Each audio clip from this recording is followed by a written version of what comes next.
Namaste, and welcome to this enlightening journey with me on my new podcast, Bhagavad Gita with Himanshu. I'm truly delighted to have you here as we explore the timeless wisdom of the Bhagavad Gita, a guide to life, purpose, inner peace, and self-discovery. There are moments in life when the battlefield is not outside, but within.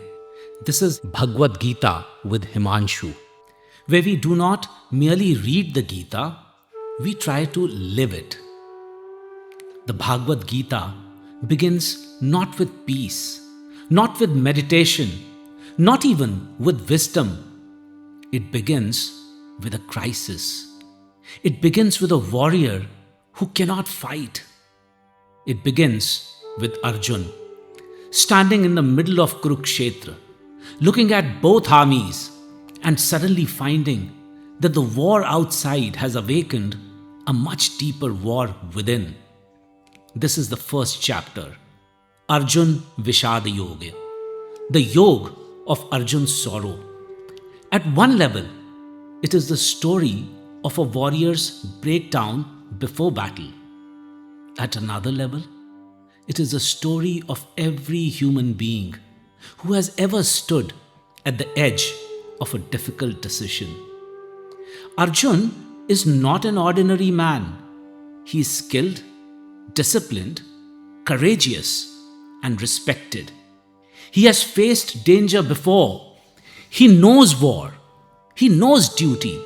He knows the consequences of inaction. And yet, when he sees his own people standing across the battlefield, his teachers, his elders, his relatives, his friends, something inside him collapses. His limbs weaken, his mouth dries, his bow slips from his hand, his mind becomes confused. He does not say, "I'm afraid of death." He says, in a sense, "I'm no longer sure what is right." That is why this chapter is so powerful. Because Arjun's crisis is not cowardice, it is moral confusion.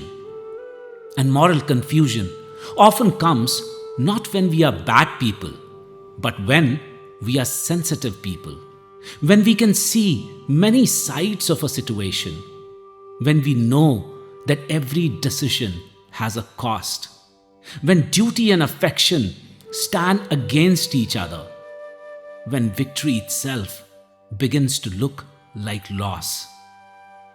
In our own lives too, Kurukshetra appears in many forms. A leader may have to take a decision that is right for the institution, but painful for individuals. A parent may have to choose discipline over indulgence. A citizen may have to place the nation above personal comfort. A professional may have to speak the truth, even when silence would be convenient. In all such moments, the question is not merely, what do I want? The deeper question is, what is my Dharma? And this is where the Gita begins, not with Krishna speaking, not with Arjuna breaking. That is important, because wisdom cannot enter a mind that is pretending to be certain. Wisdom enters when certainty cracks, when ego softens, when a human being has the honesty to say, "I do not know, please guide me." This is the first lesson from the first chapter. Inner conflict is not always a sign of weakness. Sometimes it is the beginning of a deeper awakening. But we must not remain trapped in conflict. Confusion must become inquiry.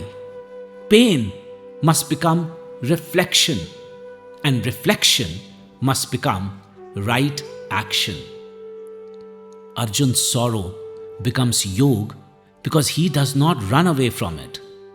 He looks at it. He speaks it. he places it before Krishna. That is the beginning of transformation. In leadership, in life, and in spiritual growth, this is the first step, to recognize the battlefield within. Not to deny it, not to dramatize it, not to be paralyzed by it, but to understand it. The Gita does not ask us to become emotionless. It asks us to become clear. It does not ask us to abandon compassion. It asks us to align compassion with Dharma. It does not ask us to avoid action. It asks us to act from a place deeper than fear, attachment, or confusion.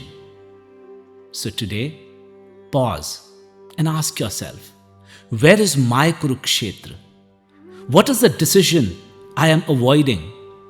Where am I confusing attachment with compassion or comfort with peace?